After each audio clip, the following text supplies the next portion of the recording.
After the end of World War II, the world was split into two, East and West. This marked the beginning of the era called the Cold War.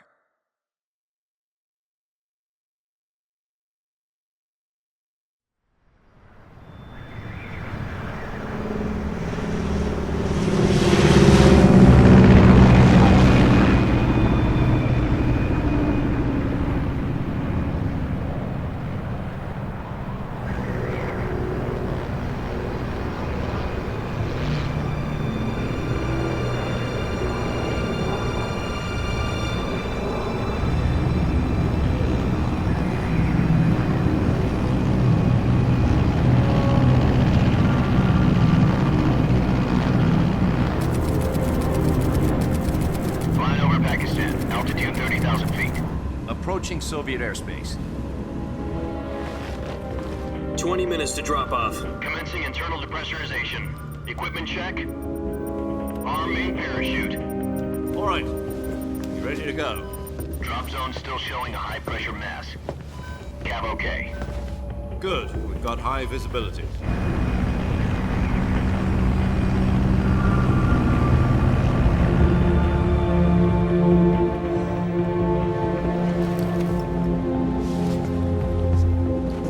Put out that cigar.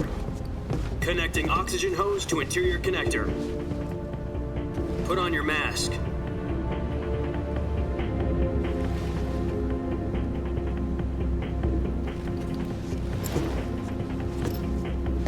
Does this panty waste know what he's doing? Approaching release point. 10 minutes to drop off. Hey, are you deaf? He said put out the cigar and put on your mask.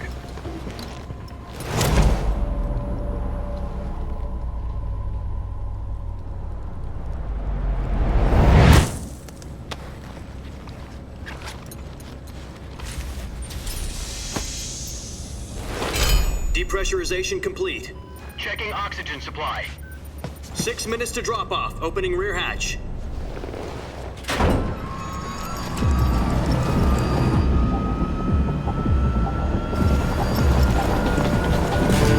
Sunrise.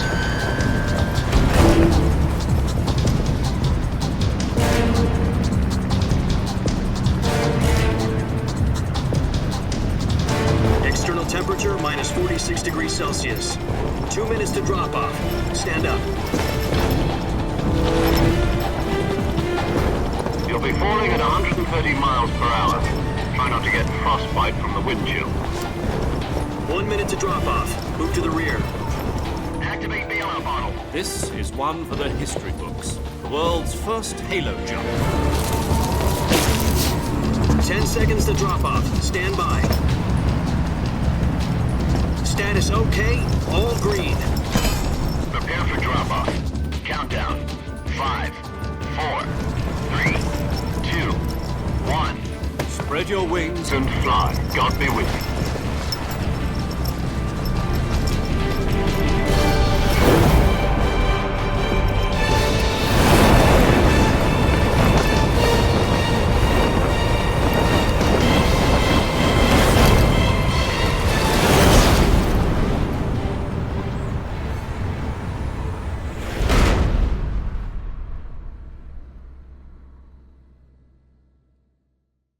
Jack, I've got some important news.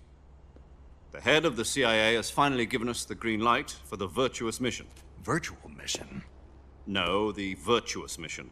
The future of our Fox unit depends on it. If it succeeds, we'll be officially organized into a unit. Virtuous mission? Sounds like some kind of initiation ritual. You know, don't get cocky. This isn't a training op. Right.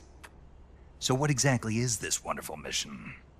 Well, about 2 years ago, a certain Soviet scientist requested asylum in the West through one of our moles. His name is Nikolai Stepanovich Sokolov. He's head of the OKB 754 Design Bureau, one of the Soviets' top-secret weapon research facilities, and the East's foremost expert on weapons development. Sokolov? Isn't he that famous rocket scientist? The very same. On April the 12th, 1961, the Soviets achieved the first manned spaceflight in history. The Earth was blue, but there was no God. Well spoken. The rocket that carried Yuri Gagarin into orbit was the A-1, known as the Vostok rocket. Sokolov is said to be the man most responsible for the multi-engine cluster used in that rocket. After Gagarin's flight, Sokolov left rocket development to become the head of the newly established Design Bureau. From a lowly technician to head of a design bureau, that's quite a success story, so why'd he want to defect? It seems he'd become afraid of his own creations. Afraid? Call it a crisis of conscience. And for that, he left his country and his family behind and went over the fence? Not exactly. One of his conditions was that his family was also to be taken safely to the west. We used a mole to get the family out first and succeeded in sneaking Sokolov over the Berlin Wall shortly afterwards. I was the one who conducted the operation.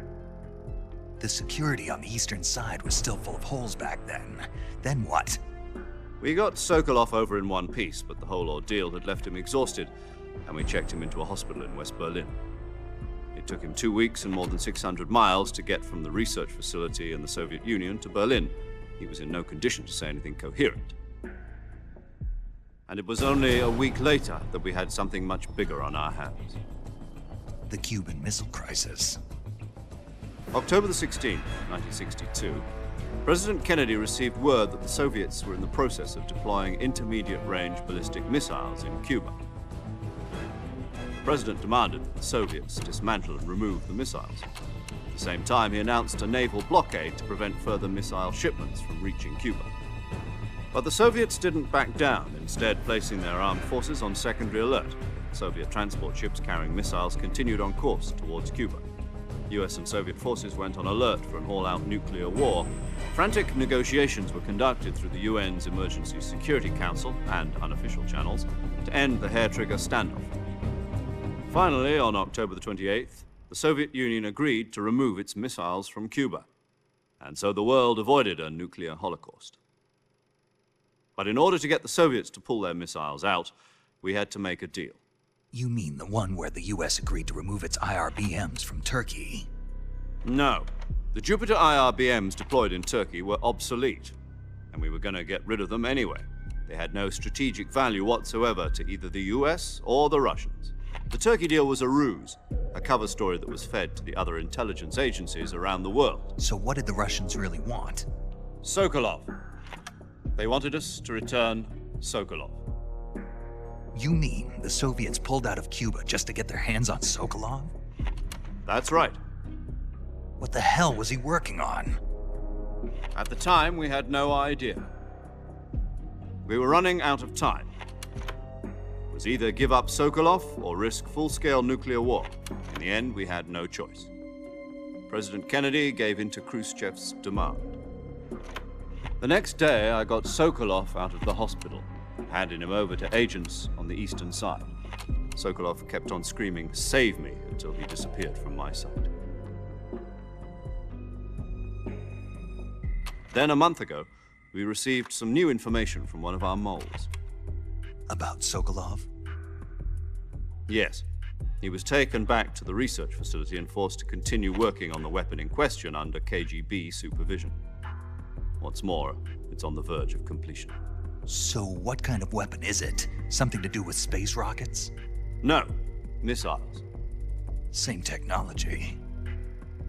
I guess you're right. We don't know the details, but it appears to be a new kind of nuclear device.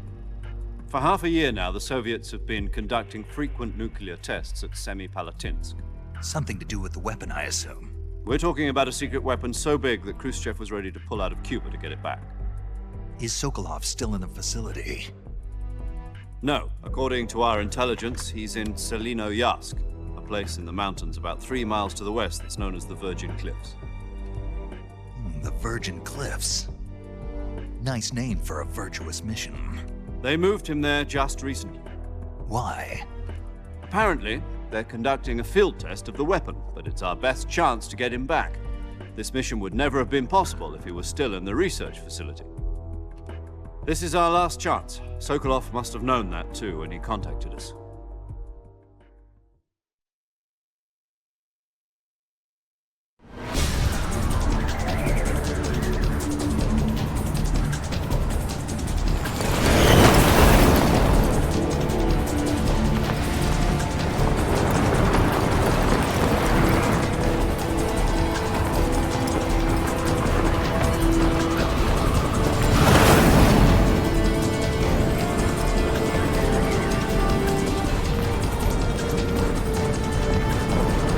Listen up, Jack. Your mission is to infiltrate Selino Yask in the Soviet mountains, ensure the safety of Sokolov, and bring him back to the West.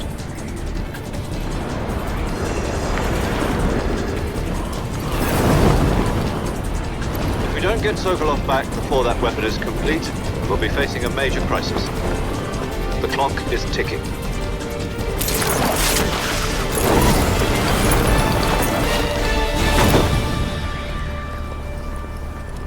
Once we've confirmed the rescue of Sokolov, stand by at the recovery point.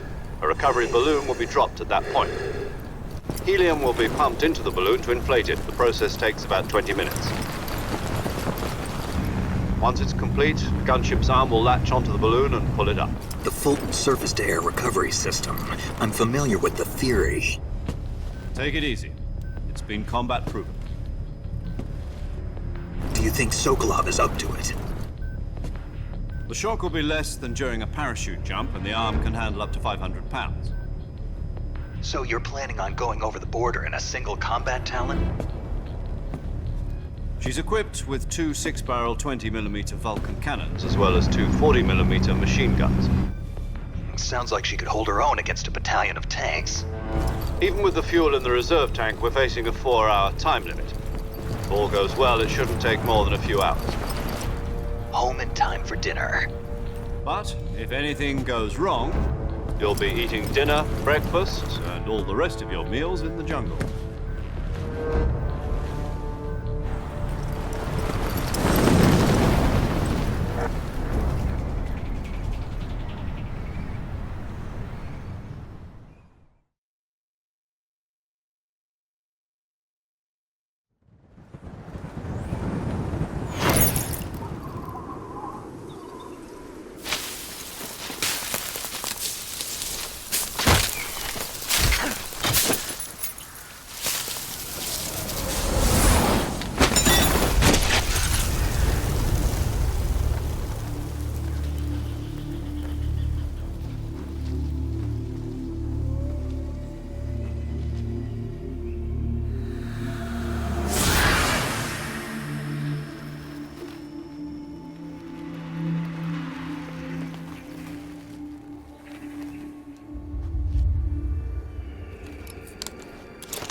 Do you copy? You're already in enemy territory, and somebody might be listening in. From here on out, we'll be using code names to refer to each other.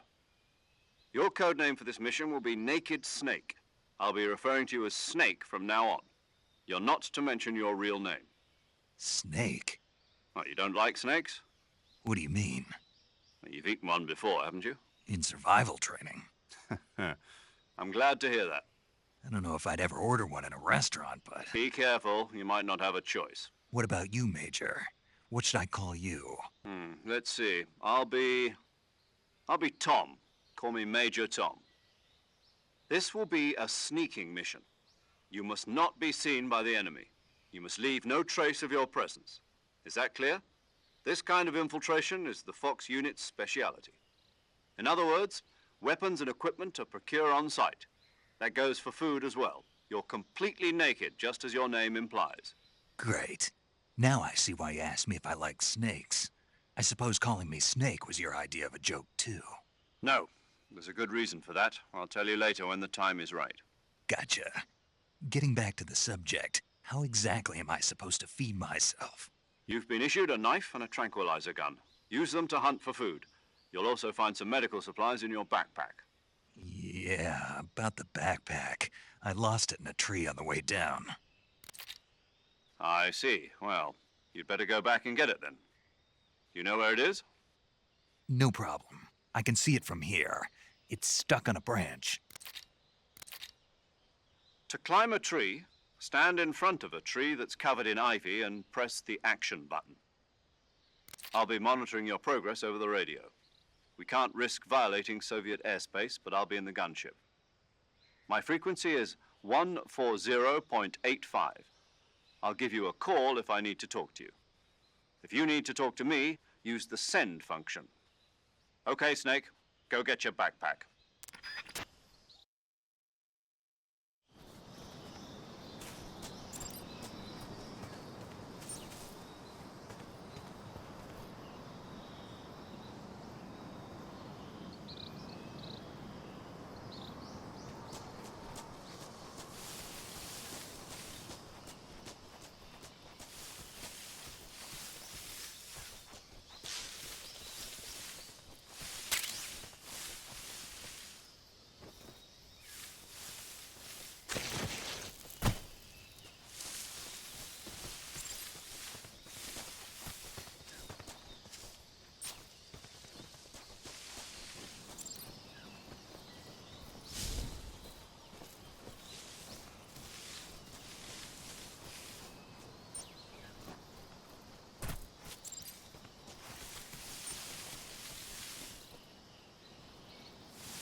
I see you've retrieved your backpack, Snake. To equip a weapon, it's necessary to take it out of your backpack. In the survival viewer, choose Weapon from the backpack. Your available weapons will be displayed in a list on the screen. From that list, choose the weapon you want to equip and press the Enter button. For other equipped items, just do the same thing from Item. Got it. Use the survival viewer backpack. Yep, that's right. Survival is fundamental to this mission. After you've been out in the field for a while, your stamina will start to drop. If your stamina gets too low, it'll affect your performance. You won't be able to shoot accurately, for example, and your wounds won't heal as smoothly. Keep an eye on your stamina so you don't run out. To recover lost stamina, you can hunt for local flora and fauna. You can use either your tranquilizer gun or your knife to hunt. My only weapon is a Mark 22 Hush Puppy tranquilizer gun? That's right. It's been fitted with its own suppressor. However, the suppressor will deteriorate every time you fire. Once its durability reaches 0, the noise suppression effect will be gone. So don't get too trigger happy with it. The suppressor's durability is shown in the icon. Any weapons and equipment beyond what you're carrying now, you'll have to find as you go. I have to find my own weapons and equipment? Whose crazy idea was this anyway? Solo covert actions are standard Fox operating procedure. You can't leave any traces of your presence. No weapons, equipment, footprints, sweat, or bodily waste. The same goes for bullets and cartridges, too. Your presence in enemy territory is already a violation of international conventions of warfare. There aren't supposed to be any American soldiers in Russia. It could spark an international incident. You can't let anyone see you. You can't let the enemy know you're there. This is a stealth mission. You're a ghost, Snake, in every sense of the word. And there'll be no rescue if you're captured. The military and US government will deny any involvement in the affair. Then I'll just have to take care of myself, huh? I'm afraid so. You've been given a fake death pill for that purpose. SIS guidelines stipulate that soldiers on covert ops like this one be issued a potassium cyanide capsule. Tape it to your body so you can take it when you need to. How generous of you. Use it if you're taken prisoner by the enemy. It'll send you into a state of false death for a short time. Fooling them into thinking that I'm really dead. So how do I come back to life? Just take the revival pill. You mean that thing they put in my tooth before the mission? That's the one. But be careful. If you remain in a state of false death for too long, Nothing will be able to bring you back. Remember that. I'll keep it in mind. You said this was a solo mission, right? Right. I guess that means I can't count on any reinforcements. Correct. The mission rests entirely in your hands. A real one-man army. Relax. There's a support team ready to back you up over the radio. Who? I'll introduce them to you. This time, survival is of utmost importance.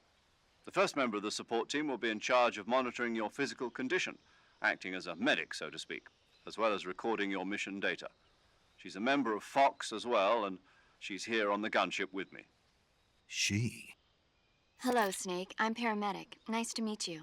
Paramedic. As in a medic who comes in by parachute. Aren't you going to tell me your real name? Are you going to tell me yours, Mr. Snake? My name, huh? It's John Doe. And they call you Jack for short. You're a regular Captain Nemo. A name means nothing on the battlefield. After a week, no one has a name. What's your name? Jane Doe. Very funny. I wasn't joking, but I'll tell you my name only if you manage to make it back alive. My frequency is 145.73. She's also in charge of recording your mission data. Whenever you want to save, send a message over the reserved save frequency, 140.96. So saving lets me record my mission data. That's right. It also records the state of your health. Good to know. There's one more person I want to introduce you to, Snake. Huh? Speaking of snakes, you remember the boss, don't you? A legendary soldier and your mentor. Actually, it was the boss that got the DCI's authorization in the first place. She's going to be serving as Fox's mission advisor. The boss is? She also helped me plan this mission. She and I were at SAS together. Jack, is that you? How many years has it been? Boss? That's right. It's me. Talk to me. Let me hear your voice. It's been 5 years, 72 days, and 18 hours. You've lost weight. You can tell just by the sound of my voice. Of course I can. I know all about you. Really? Well, I don't know anything about you. What's that supposed to mean? Why'd you disappear on me all of a sudden? I was on a top-secret mission. You didn't need me anymore. But there were still so many things I wanted you to teach me. No, I taught you everything you needed to know about fighting techniques. I taught you all I could. The rest you needed to learn on your own. Techniques, sure. But what about how to think like a soldier? How to think like a soldier? I can't teach you that. A soldier needs to be strong in spirit, body, and technique. And the only thing you can learn from someone else is technique. In fact, technique doesn't even matter. What's most important is spirit. Spirit and body are like two sides of a single coin. They're the same thing. I can't teach you how to think. You'll just have to figure it out for yourself. Listen to me, Jack. Just because soldiers are on the same side right now doesn't mean they always will be. Having personal feelings about your comrades is one of the worst sins you can commit. Politics determine who you face on the battlefield. And politics are a living thing. They change along with the times. Yesterday's good might be tomorrow's evil. Is that why you abandoned me? No, it had nothing to do with you. I already told you, Jack. I was on a top-secret mission. A soldier has to follow whatever orders he's given. It's not his place to question why. But you're looking for a reason to fight. You're a natural-born fighter, but you're not quite a soldier. A soldier is a political tool, nothing more. That's doubly true if he's a career soldier. Right and wrong have no place in his mission. He has no enemies and no friends. Only the mission. You follow the orders you're given. That's what being a soldier is. I do whatever I have to get the job done. I don't think about politics. That's not the same thing. Sooner or later, your conscience is going to bother you. In the end, you have to choose whether you're going to live as a soldier or just another man with a gun. There's a saying in the Orient, loyalty to the end. Do you know what it means? Being patriotic. It means devoting yourself to your country. I follow the president and the top brass. I'm ready to die for them if necessary. The president and the top brass won't be there forever. Once their terms are up, others will take their place. I follow the will of the leader, no matter who's in charge. People aren't the ones who dictate the missions. Then who does? The times. People's values change over time, and so do the leaders of a country. So there's no such thing as an enemy in absolute terms. The enemies we fight are only enemies in relative terms, constantly changing with the times. As long as we have loyalty to the end, there's no point in believing in anything, even in those we love. And that's the way a soldier's supposed to think? The only thing we can believe in with absolute certainty is the mission, Jack. All right, but do me a favor. What is it? Call me Snake. Snake. Oh, right. Your code name is Snake. It suits you well. That's right. The legendary unit that the boss put together during World War II was a snake. The Cobra unit, a group of heroes that brought the war to an end and saved the world. As long as you've got a legendary hero backing you up, you'll be fine. Isn't that right, Snake? Yeah, I can't think of anyone else I'd rather have with me. Oh, and one more thing, boss. Yes? It's good to hear your voice again. Same here. After all, who knows if either of us will make it out alive? Snake, you are always best at urban warfare and infiltrating buildings. But this is the jungle. Survival is going to be key. Those CQC techniques I taught you are sure to come in handy. CQC? Close quarters combat, huh? I've been in the Green Berets for the past few years. I'm probably pretty rusty. Not to worry. I'll be here to help you remember. After all, this is your first actual survival mission. I'll be supporting you over the radio. Where are you, boss? Next to the Major? The boss is communicating with us by radio from aboard a Permit-class submarine in the Arctic Ocean. My frequency is 141.80. Call me if you need my advice on battle techniques. Gotcha. Your mission is to retrieve Dr. Sokolov. Dr. Sokolov is being held in an abandoned factory located to the north of your current position. Avoid heavy combat and don't let anyone see you. Don't forget that this is a stealth mission. Snake, try to remember some of the basics of CQC.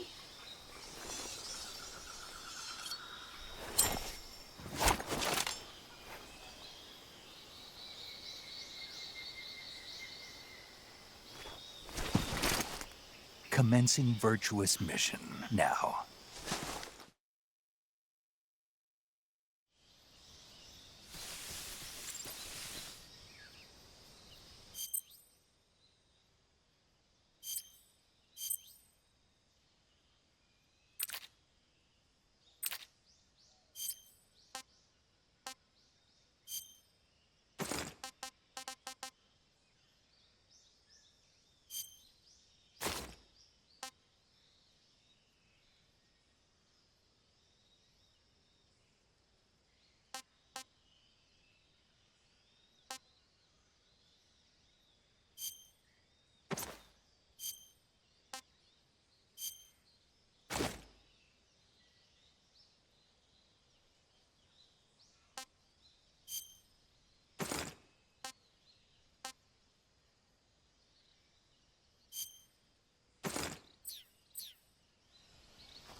Saving the game, Snake?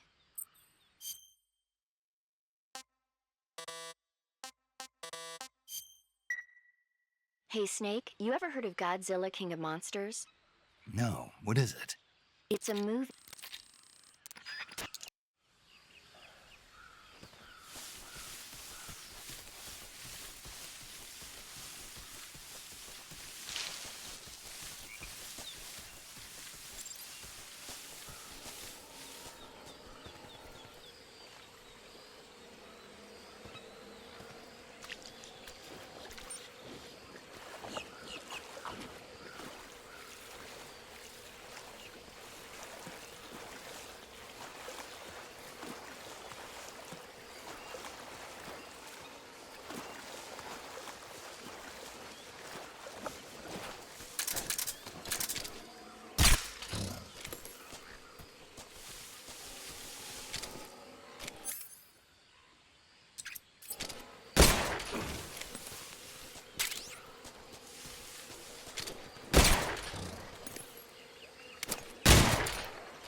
Major, I've spotted 2 enemy soldiers.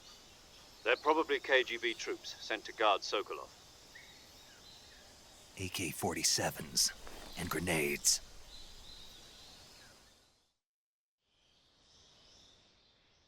Snake, your presence in Soviet territory is already We can't let the Kremlin find out that the CIA and the American government are involved. Contact with the enemy is strictly prohibited.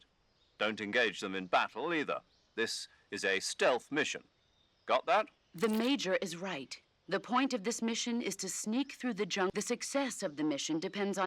Change your camouflage. The uniform option lets you choosing camouflage that blends in. Also, don't forget that if you just stand up and run, but if you crawl instead, you can see how effective your camouflage is by looking at the camo index shows how well your current. The higher the value, the harder. The key is to make yourself one.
enemy!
respond. This is HQ. Patrol here. We're being attacked. Enemy position unknown. Going into high alert. Acknowledged. Sending reinforcements. Use extra caution.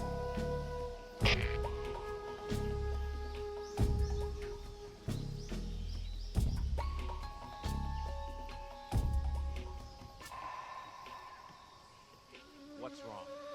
What's wrong?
What's wrong?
Just my imagination.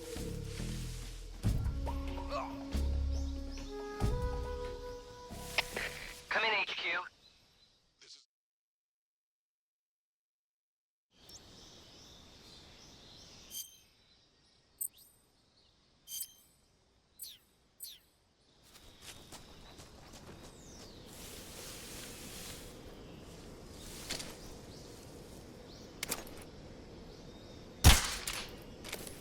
Huh?